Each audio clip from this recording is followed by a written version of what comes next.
Greetings and welcome to Southern Yankee Homestead. If this is your first time, welcome. If you're a returning viewer, welcome back. Today is going to be, well, something home related more than homestead related. But you can't have a homestead without a home. So we're going to be doing a major upgrade to our house. So you know, our house is a 2016 modular. It is a Clayton Homes model house. And one of the pet peeves I have is this door you see right here. This back door is cheap, flimsy, and not very good. It is a standard mobile home door. If you don't know, there is a difference between modular and mobile. They're both built at the same factory, but they're built to different specs. When you buy a mobile home, that is your typical trailer that you see. It's got thinner wall construction with a steel platform underneath with your wheels hanging out of it so that they can drive it. A modular is beefed up and it doesn't have that steel frame underneath it. So instead of having the steel frame with 2x4 floors or 2x6 floors with plywood over them and then building your stick above that, this is built with 2x8s and 2x10s underneath. The house itself is built with 2x6s. So all of our walls are 6 inches thick. One of the reasons why is because when the house gets built at the factory, it has to be trucked in on a trailer. Basically the house is bolted down to a mobile home trailer, moved to the site, and then they get a crane in and they actually lift the house up, put it on the foundation. So there's no metal frame under it. If you go in there and you didn't know, odds are you wouldn't be able to tell really that it was a modular house. The dividing wall right here between the two portions is actually close to, I think, 10 inches thick at the middle of the house. That's the main support for a good portion of the house. I'll try to get a measurement later. If not, sorry. But I say all this because there's a big stigma about mobile homes. Well, this is a modular house, not a mobile home. In my opinion, there's a big difference. We could get into all the other aspects of it and whatnot, but right now we got a new door. So we want to get that new door installed today, and the one reason we're doing it today is because Hun is home, so I have someone to assist with getting it out of the truck, getting it into the wall, and all that fun stuff. This door is not a door that you can purchase off the shelf. It is a special order door. That door opens out and to the left. Most of your house doors swing in either right or swing left, but they swing in. Because that is our utility / washroom, we really don't have space for that type of door there without interrupting some of our other space or interfering with the other door that's in there. So we had to special order this door. It wasn't that much more really. It was a little bit more, but not terribly bad. So anyhow, enough of my BSing. I'm going to film as much of this as I can, but it could be difficult because of space constraints. Big door, little hole, porch, steps, that whole thing, but we'll get as much filmed as we can.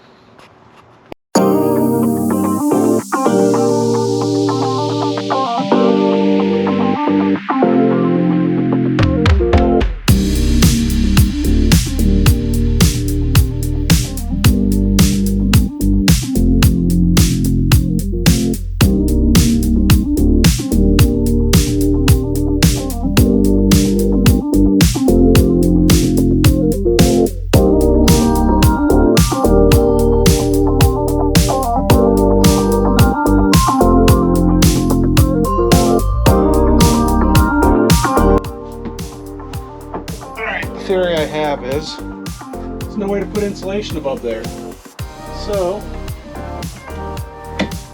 if we fit a board in,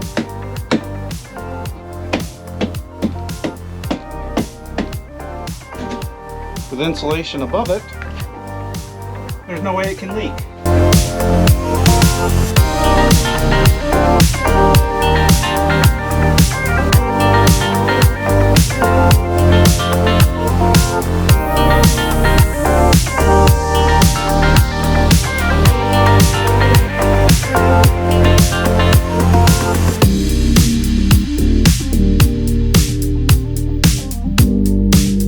One thing I absolutely hate are single-sided deadbolts. They make double-keyed deadbolts, and these are the ones I prefer. The reason being, if someone wanted to break in, they could just punch out this lower plate, reach in, and unlock the entire door. With one of these, they can't do that. It's going to be a lot more difficult to get into the house. I'm not saying impossible, just a lot more difficult, and that's why I like the double-keyed deadbolts.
Alright, got it all weather-ish tight.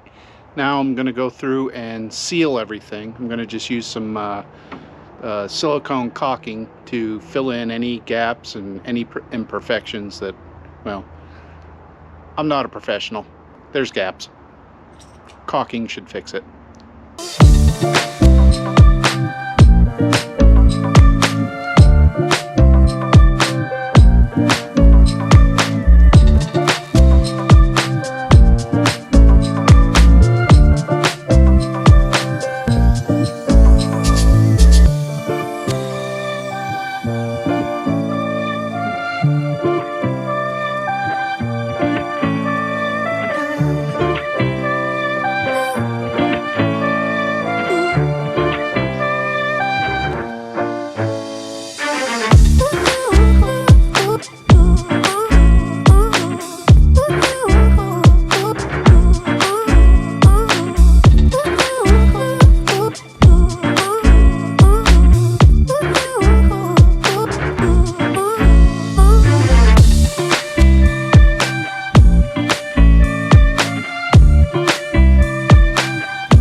All right, well, I think that's going to do it for this episode.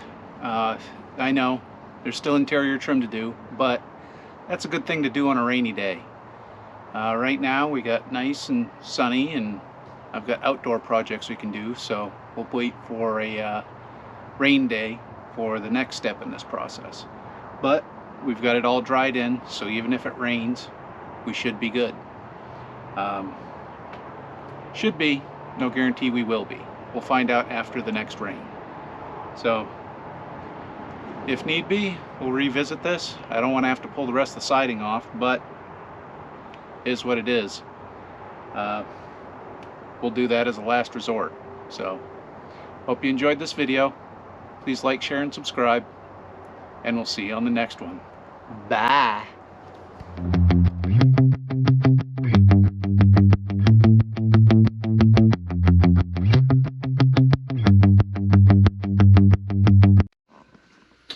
All right, well, I'm a dumbass.